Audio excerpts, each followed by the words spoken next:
మొదటి కీర్తన 3వ శరణంలో ఉన్నటువంటి కొన్ని అమూల్యమైన దేవుని మాటలను ఈ సమయంలో మనం చదువుకుందాం. చాలా ప్రాముఖ్యమైన సందర్భాన్ని పరిశుద్ధుడైన దేవుడు ఈ కుటుంబంలో అనుగ్రహించి ఉన్నాడు.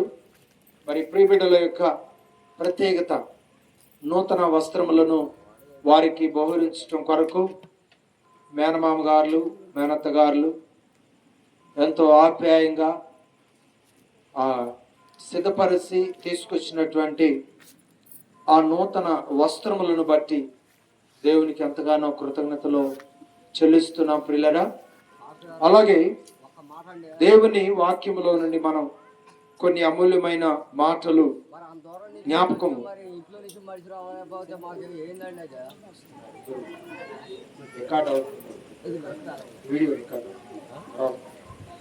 చూడండి. దేవుని వాక్యాన్ని సమయంలో మనం చదువుకుందాం. కీర్తనల గ్రంథము మొదటి కీర్తన మీద ఉన్న దైవ గ్రంథాలు ఓపెన్ చేసి ఈ మాట మీరందరూ కూడా బాధ్యత కలిగి చదువుకోవాల్సిందిగా ప్రభు పేరట తెలియజేస్తా ఉన్నా. చాలా ప్రాముఖ్యమైన మాటలు ఈ వాక్య భాగంలో పరిశుద్ధుడైన దేవుడు సిద్ధపరుస్తూ ఉన్నాడు. చూడండి, మొదటి నుంచి మాటలు మనం చదివినట్లయితే, దుష్టుల యొక్క ఆలోచన చొప్పున నడవక, పాపుల మార్గమున నిలవక,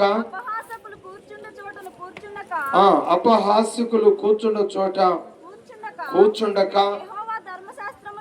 యెహోవా ధర్మశాస్త్రమునందు ఆనందించుచు దివారాత్రము దానిని ధ్యానించువాడు ధన్యుడు. అతడు నీటి కాలవల యారను నాటబడినదై ఆకు వాడక తన కాలమందు ఫలమిచ్చు చెట్టు వలె ఉండును. అతడు చేయునదంతయు సఫలమగును. ప్రియులారా, ఈ లోకంలో దేవుని బిడ్డలంగా మార్చబడిన తర్వాత మనము దేవుని ఫలింపును కోరుకుంటాం, దేవుని సమృద్ధిని కోరుకుంటాం. చేయు పనులన్నిటిలో మహోన్నతమైనటువంటి దేవుని సమృద్ధిని, అభివృద్ధిని, ప్రోత్సాహమును కోరుకుంటాం. అవన్నీ కూడా దేవుడు మనకు అందించాలని ఆయన ఎప్పుడు సిద్ధంగా ఉన్నాడు. దేవుడు సిద్ధపరిచిన ఈవులను మన జీవితాలలో, కుటుంబాలలో అనుభవించాలని అందరూ ఆశిస్తారు. ఆశించినవన్నీ అనుభవించాలంటే ప్రియులారా, దేవుడు కొన్ని నిబంధనలు ఆయన వాక్యానుసారంగా అందిస్తూ ఉన్నాడు. ఏంటంటే, మొట్టమొదటిగా మనము అపవాదికి దొరకకూడదు. గలిబిలి చేయు అపవాది తంత్రాలకు మనము దొరకకూడదు. లోకములో ఉన్న లోకాశలకు మనం దొరకకూడదు. చీకటి క్రియలకును మనము దొరకకూడదని దేవుని వాక్యం తెలియజేస్తా ఉన్నది. అలాగను మనము దొరకకూడదు. దేవునికి మహిమార్థంగా మనము జీవిస్తూ ఉండాలి, అడుగులు ముందుకు వేస్తూ ఉండాలి. ఆ విధంగా అడుగులు ముందుకు వేయటం ద్వారా, దేవుని ప్రణాళికల్లో నిలిచి అడుగులు ముందుకు వేయటం ద్వారా ప్రియులారా, దేవుడు దీవించి అనుగ్రహించిన బిడ్డల జీవితాలలో చాలా ప్రత్యేకతను కనపరుస్తూ ఉంటారు అని దేవుని పేట నేను తెలియజేస్తున్నాను.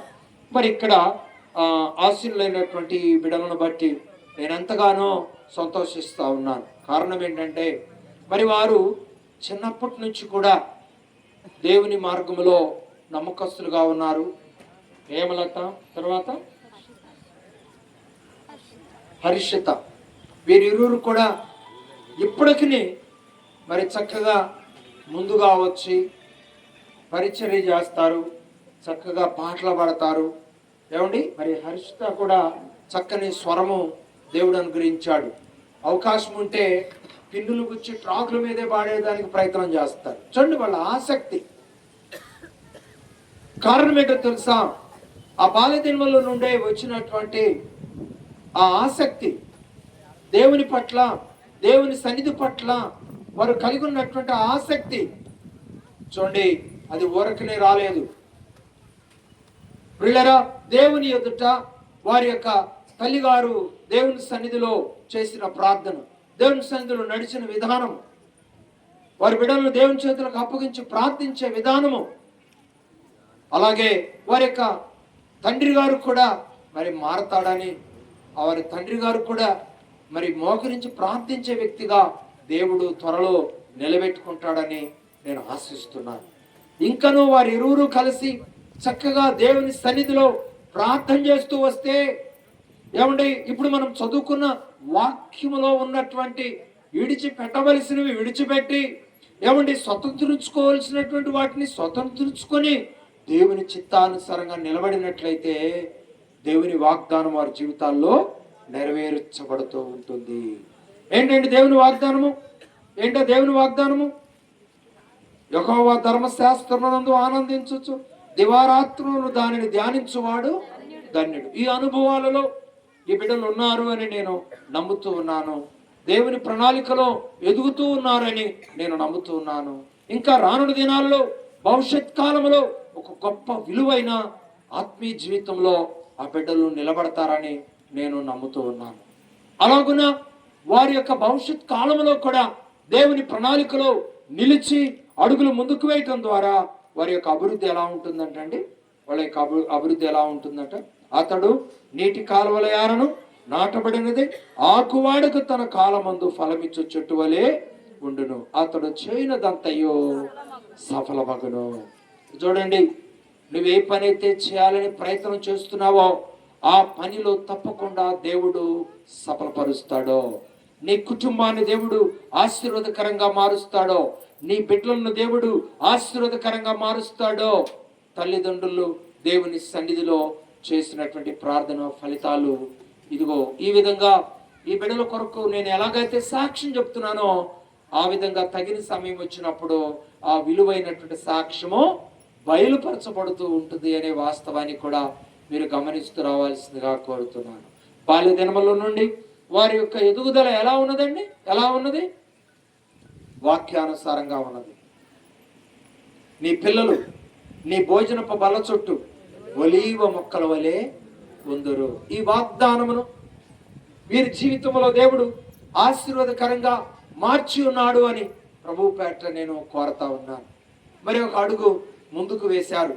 దేవుని దయను బట్టి ఆ వస్త్రాలను స్వాగతించే ప్రాయములోనికి ఆ బిడ్డలు వచ్చారు. ఎంతో ప్రేమగా మేనమామలు చక్కని వెరైటీ పద్ధతుల్లో ఏమంటే నూతన వస్త్రాలు వరకు అందించడానికి తీసుకొచ్చారు. చాలా సంతోషంగా ఉంది. అలాగే ప్రియులారా, మరి దేవుని ప్రణాళికలో ఈ బిడ్డలు బాల్య దినముల నుండి ఎదుగుతూ ఎదుగుతూ ఎదుగుతూ ఏమండి మరి వస్త్రాలను ధరింపజేసుకునే విధంగా మేనమామలు వస్త్రాలు తీసుకొచ్చి వారికి అప్పగించే విధంగా ఆ ప్రాయములోనికి ఈ బిడ్డలు వచ్చారు. అనగా దరిదాపుగా మరి పెద్ద అమ్మాయి యవన కాల ప్రాయంలోనికి ప్రవేశించింది. ఈ మాటలు నేను ఎందుకు చెప్తున్నానంటే బాల్య దినములలో వారి యొక్క ఆత్మీయత ఎలా ఉందంటే భోజనపు బల్ల చుట్టూ ఒలివ మొక్కల వలె ఆనందించే అనుభవంలో వారి యొక్క బాల్య దినం ఉన్నది. వారి యొక్క యవన ప్రాయము ఎలా ఉండాలి, యవన ప్రాయము ఎలా ఉండాలి? ఒకసారి 119వ కీర్తన మీరు ఒకసారి గమనించినట్లయితే, యవనులు దేని చేత వారి నడతను శుద్ధి చేసుకుందరు, నీ వాక్యమును బట్టియే కదా అని కీర్తనకారుడు తెలియచేసినటువంటి ఆ వాగ్దానము వారి జీవితంలో నెరవేర్చుకుంటూ వచ్చారు అని నేను నమ్ముతున్నాను. దేవుని వాక్యం పట్ల, దేవుని పట్ల వారు కలిగి ఉన్నటువంటి ఆ అమూల్యమైన విశ్వాసము, ఆ భక్తి, ఆ ఆసక్తి చూడండి, వారు ఎదుగుచూ ఉన్న కొలదే దేవుడు వారి పట్ల అద్భుతమైన ప్రణాళికలను ఏ టైంలో వారి జీవితాల్లో దేవుడు ఏ కార్యాలు చేయాలో ఆ కార్యాలు చేస్తూ ముందుకు నడిపిస్తూ ఉన్నాడు. ప్రియులారా, కొన్ని వస్త్రాలు విడిచిపెట్టేవలసినవి ఉన్నవి, కొన్ని వస్త్రాలు ధరించవలసినవి ఉన్నవి. యోసేపు గారు ఒకానొక సమయం వచ్చినప్పుడు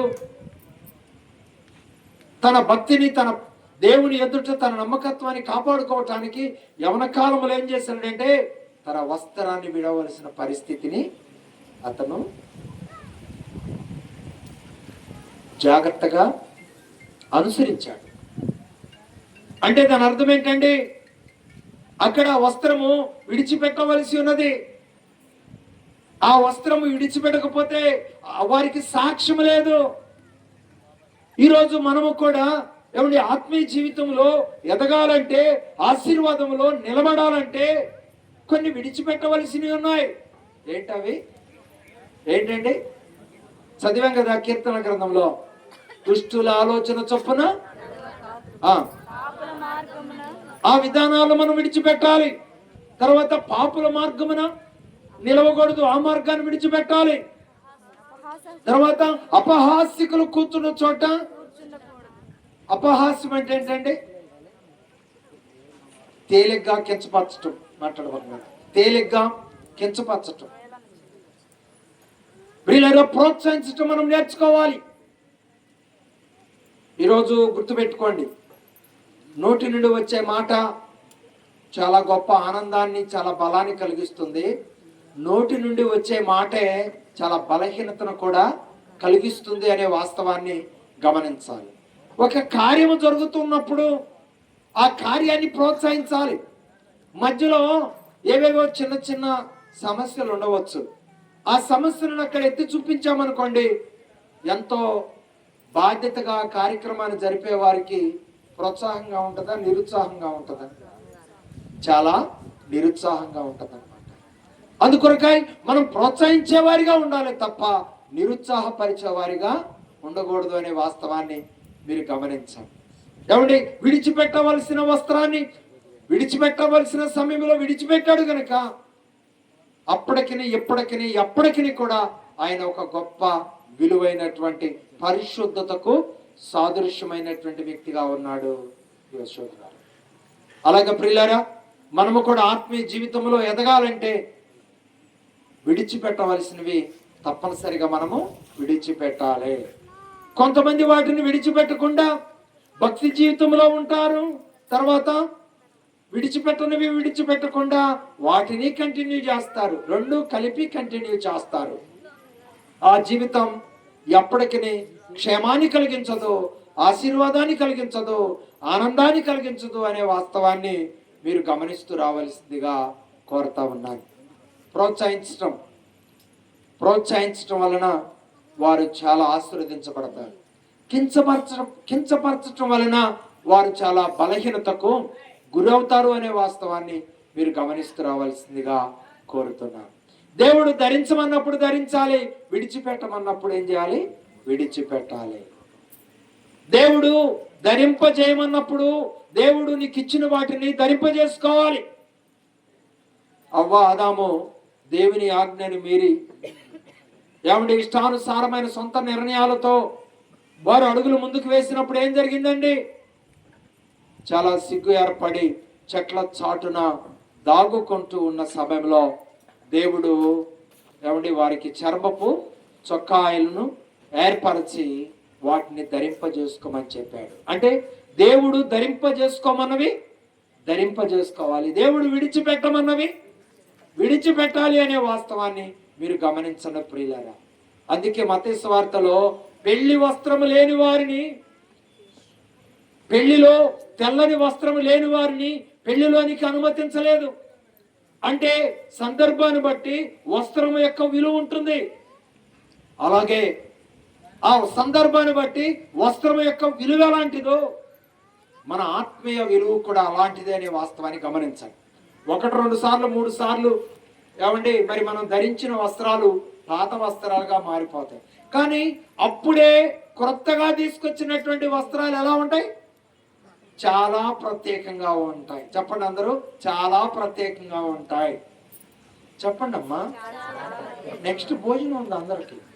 ఎందుకు నిరుత్సాహంగా ఉన్నాయి? ఉత్సాహం చెప్పండి అమ్మా. కొడేశ్వరం అక్క, ఎలా ఉంటాయి? నేను తల వచ్చింది కిందకి మరి చెప్పాలి అందరూ, చాలా ప్రత్యేకంగా ఉంటాయి. కాబట్టి ప్రియులారా, ఒక్క మాట చదివి ఇక నేను ముగించడానికి ప్రయత్నం చేస్తాను. ఎందుకంటే నెక్స్ట్ కార్యక్రమం ఉంది కనుక మీతో ఉన్న దైవ గ్రంథాలు కూడా ఓపెన్ చేయండి. మొదటి పేతురు రాసిన పత్రిక, పేతురు గారు రాసిన మొదటి పత్రిక 5వ అధ్యాయము 5వ వచనాన్ని మనం గమనించినట్లయితే బైబిల్ గ్రంథంలో ఎన్నో వస్త్రాలకు సంబంధించిన మాటలు ఉన్నాయి, రెఫరెన్స్ ఉన్నాయి. కానీ అవన్నీ సమయంలో అందించడానికి అవకాశం లేదు కాబట్టి నేను కొన్ని మాటలు, ప్రాముఖ్యమైన ఒక వాక్యాన్ని మాత్రమే నేను చూపించి ఇక ముగింపులోనికి వస్తాను. ఎందుకంటే మిగతా కార్యక్రమాలు ఉన్నాయి కనుక చూద్దామా. 5వ అధ్యాయము 5వ వచనంలో ఉన్న కొన్ని మాటలు చదువుకుందాం. వినండి, పిల్లలారా మీరు పెద్దలకు లోబడి ఉండుడి. మీరందరూ ఎదుటివాని ఎడల దీన మనస్సున వస్త్రము ధరించుకొని మిమ్మును అలంకరించుకొనుడి. దేవుడు అహంకారులను ఎదిరించి దీనులకు కృప అనుగ్రహించును. మరలా ఏమన్నాడు 6వ వచనంలో, దేవుడు తగిన సమయమందు మిమ్మును హెచ్చించున్నట్లు ఆయన బలిష్టమైన చేతి క్రింద దీన మనస్కులై యుండుడి. ఆయన మిమ్మును గూర్చి చింతించుచున్నాడు గనక మీ చింత యావత్తు ఆయన మీద వేయుడి. ప్రియులారా, చదవబడిన దేవుని మాటలు మనం గమనించినట్లయితే, చిన్నపిల్లలారా మీరు పెద్దలకు లోబడి ఉండుడి. మీరందరూ ఎదుటివాని ఎడల దీన మనస్సు అనే వస్త్రము ధరించుకొని మిమ్మును అలంకరించుకొనుడి. ఆత్మీయంగా అలంకరించుకోవాలి, వస్త్రాల పరంగా కూడా అలంకరించుకోవాలి. ప్రియులరా, ఇప్పుడు నూతన వస్త్రాలు వారు ధరించబోతున్నారు. ఆ నూతన వస్త్రాలు ధరిస్తున్నటువంటి వీరు ఎలా ఉండాలి? మనస్సులో కూడా దీనత్వాన్ని ధరించుకోవాలి. కొంతమందికి బహిరంగంగా ఏదైనా సంపాదించుకునే అవకాశం వస్తే వారు దీనత్వం అనేటువంటిది కనపడదు, తగ్గింపు అనేటువంటిది కనపడదు. ఏ కాడికి హెచ్చించుకోవటం, విర్రవేగటం, అహంకారంగా ఆలోచించటం, ప్రవర్తించటం. కొన్ని సందర్భాలలో ఎదుటి వారిని తప్పంటారు. ఏదైతే నువ్వు తప్పన్నావో అదే అనుసరిస్తారు. అంటే నీకు ఇష్టమైతేనేమో కరెక్ట్, నీకు ఇష్టం లేకపోతేనేమో తప్పు. ఇదమ్మా మనం నేర్చుకున్నది, ఇదయ్యా మనం నేర్చుకున్నది. ప్రియులారా, గమనించండి, వాక్యానుసారంగా మనం ఈ లోకంలో జీవిస్తున్నప్పుడు దేవుని చిత్తము ఏదైతే ఉన్నదో దానిని అనుసరించేవారంటే దేవునికి ఇష్టం. దేవుని చిత్తాన్ని అనుసరించకుండా ఇష్టానుసారమైన క్రియలను అనుసరించువారంటే దేవునికి ఇష్టం ఉండదు. వారిని బట్టి దేవుడు ఎంతగానో దుఃఖిస్తూ ఉంటాడు అనే వాస్తవాన్ని కూడా మీరు గమనిస్తూ రావాల్సిందిగా దేవుని పేరట నేను తెలియజేస్తున్నాను. దేవుడు అందరినీ దీవించాలని కోరుతాడా, కొందరినే దీవించాలని కోరుతాడా? చెప్పాలి ఆన్సర్. దేవుడు అందరినీ దీవించాలని కోరుతాడు. కానీ అందరూ ఆ దీవెనకు అర్హులు కావాలంటే ఎలా ఉండాలి? నూతన వస్త్రముకు ఎలాంటి ప్రత్యేకత ఉంటుందో అలాగే దీన మనసు కలిగిన వారికి కూడా దేవుని ఎదుట అలాంటి ప్రత్యేకత ఉంటుంది. గట్టిగా సపర్లు కొట్టండి, ప్రభుని మహించండి. కాబట్టి ప్రియులారా, నూతన వస్త్రానికి ఎంత ప్రత్యేకత ఉన్నదో దీన మనస్సు కలిగిన వారి జీవితాలకు అంత ప్రత్యేకత ఉన్నది. యేసు ప్రభువు కూడా దీన మనస్సు కలిగి భూలోకంలోనికి వచ్చాడు. భక్తులైన వారు దీన మనస్సు కలిగి దేవుని సన్నిధిలో నమ్మకస్తులుగా ఉంటూ వారి భక్తిని కాపాడుకున్నారు. కాబట్టి ఇప్పటికీ కూడా మనకు ఒక మంచి విలువైనటువంటి మాదిరికరమైనటువంటి భక్తులుగా ఉన్నారు. ప్రభువైన యేసుక్రీస్తు వారు తగ్గింపులో, దీనత్వంలో ఆయనకు మించిన వారి ప్రపంచంలో ఇంకెవ్వరూ లేరు. ఎంత దీనము కలిగిన దేవుడు, ఎంత వినయము కలిగిన దేవుడు, ఎంత తగ్గించుకున్న దేవుడు, ఎంత ప్రేమ చూపించిన దేవుడు. ప్రియులారా, ఆయన దీనత్వంలో ఉన్న ఆ గొప్పతనాన్ని మనం తెలుసుకోవాలి. తెలుసుకున్న వారు తెలియని వారికి నేర్పాలి. ఇదిగో ఇలాంటి బిడ్డలు భవిష్యత్తులో ఎంతో జీవితాన్ని అనుభవించవలసినటువంటి ఇలాంటి బిడ్డలకు ఆ దీనత్వమును, ఆ దేవుని నీతిని, ఆ దేవుని ప్రత్యేకతను ఏమండి తెలియజేస్తూ వారిని ఇంకా ప్రోత్సహించాలి. సమయం వచ్చినప్పుడు మేము తెలియజేస్తూ ఉన్నాం, ప్రోత్సహిస్తూ ఉన్నాం. అలాగే అందుబాటులో ఉన్నటువంటి తల్లిదండ్రులు, అందుబాటులో ఉన్నటువంటి ఆత్మీయులైనటువంటి మీరందరూ ఏమండి బంధువులైనటువంటి ప్రతి వారు కూడా ఈ బిడ్డలను చూసినప్పుడు వారికి విలువైన మాటలు అందించాలి. విలువైనటువంటి దీనత్వం గురించి వారికి నేర్పాలి. నేర్చుకున్నటువంటి మీరు ప్రయోజనకరమైనటువంటి బిడ్డలుగా ఏ దినానికి ఆ దినమో, ఏ నెలకు ఆ నెల, ఏ సంవత్సరానికి ఆ సంవత్సరమో దేవుని దయలో, దేవుని కృపలో ఆత్మీయతలో బలవంతులుగా దేవుని కొరకు నిలబడాలి. ఏమా అర్థమైందా? విన్నారా? బలవంతులుగా దేవునికి ఇష్టలుగా మీరు నిలబడి ఆయన సాక్షులుగా ముందుకు కొనసాగాలని దేవుని పేట నేను తెలియజేస్తున్నాను. దైవ గ్రంథంలో దేవుడు కుమార్తెలను ఆశీర్వదించాడు, కుమారులను కూడా ఆశీర్వదించాడు. దేవుడిచ్చినటువంటి వారిని ఎవరిని తక్కువగా ఆలోచించకుండా దేవుని ప్రేమను వారికి అందించాలి. తల్లిదండ్రులుగా వారు చూపించవలసినటువంటి ఆ బాధ్యతను సమయం వచ్చినప్పుడు చూపించాలి. సమయం వచ్చినప్పుడు వారికి ఇవ్వాల్సిన ప్రోత్సాహాన్ని ఇవ్వాలి. సమయం వచ్చినప్పుడు గద్దించవలసిన సమయంలో గద్దించాలి, ప్రేమించవలసిన సమయంలో ప్రేమించాలి, భక్తి నేర్పాలి. ప్రార్థనా జీవితంలో వారు ప్రయోజనకరమైన వారిగా ఎదగాలి అని దేవుని వాక్యం ద్వారా తెలియజేస్తున్నాను. లాస్ట్ మాటగా ఇక నేను చదివించి నేను ముగించడానికి ప్రయత్నం చేస్తాను. హెబ్రీయులకు రాసిన పత్రిక 6వ అధ్యాయం 14వ వచనంలో ఉన్నటువంటి కొన్ని విలువైన ఆశీర్వాదకరమైన మాటలు ఈ సమయంలో మనం చదువుకుందాం. పిల్లరా, అందరూ కూడా మీద ఉన్న దైవ గ్రంథాలు దయచేసి ఓపెన్ చేయవలసిందిగా కోరుతున్నాను. హెబ్రీయులకు రాసిన పత్రిక 6వ అధ్యాయం 12 నుంచి మనం కొన్ని మాటలు చదువుకుందాం. 12 నుంచి కొన్ని మాటలు మనం చదువుకుందాం. ప్రభు ఇలాగున కొన్ని మాటలు తెలియజేస్తూ ఉంటున్నారు. మీరు మందులు కాక విశ్వాసము చేతను ఓర్పు చేతను వాగ్దానములను స్వతంత్రించుకొను వారిని పోలి నడుచుకొనున్నట్లుగా మీలో ప్రతివాడును మీ నిరీక్షణ పరిపూర్ణమగు నిమిత్తము మీరు ఇది వరకు కనపరిచిన ఆసక్తిని తుదమటుకు కొనసాగించవలేనని ఆపేక్షించుచున్నాము. ఇది వరకు కొనసాగించిన ఆ యొక్క ఆసక్తిని ఆసక్తిని ఎప్పటి వరకు కొనసాగించాలండి? తుద వరకు కొనసాగించాలి. మధ్యలో ఆ భక్తిని విడిచిపెట్టకూడదు, ఆ ఆత్మీయతను విడిచిపెట్టకూడదు. తుద వరకు కొనసాగించాలి. ఎవరు కొనసాగించారండి బైబిల్ గ్రంథంలో? భక్తులైన వారు కొనసాగించారు. 13వ వచనం ఒకసారి మనం చదువుకుంటే అక్కడ దేవుడు అంటున్నాడు, దేవుడు అబ్రహామునకు వాగ్దానము చేసినప్పుడు తనకంటే ఏ గొప్పవాని తోడు అని ప్రమాణము చెయ్యలేకపోయాను గనుక తన తోడు అని ప్రమాణము చేసి నిశ్చయముగా నేను నిన్ను ఆశీర్వదింతును, నిశ్చయముగా నిన్ను విస్తరింపజేతును అని చెప్పాను. ఆ మాట నమ్మి అతడు ఓర్పుతో సహించి ఆ వాగ్దాన ఫలము పొందెను. మనుషులు తమ కంటే గొప్పవాని తోడు అని ప్రమాణము చేతురు. వారి ప్రతి వివాదముతోనూ వివాదాంశమును పరిష్కారము చేయనది ప్రమాణమే. ఏంటిదంటే అది ప్రమాణమే. కాబట్టి దేవుని ఎదుట దేవుడిచ్చిన ఈ మాటలను దయచేసి మీరందరూ అలాగే డయాస్ను అలంకరించినటువంటి బిడ్డలు కూడా ఈ మాటల పట్ల బాధ్యత కలిగి ఉండాలని ప్రభు పేట నేను తెలియజేస్తున్నాను.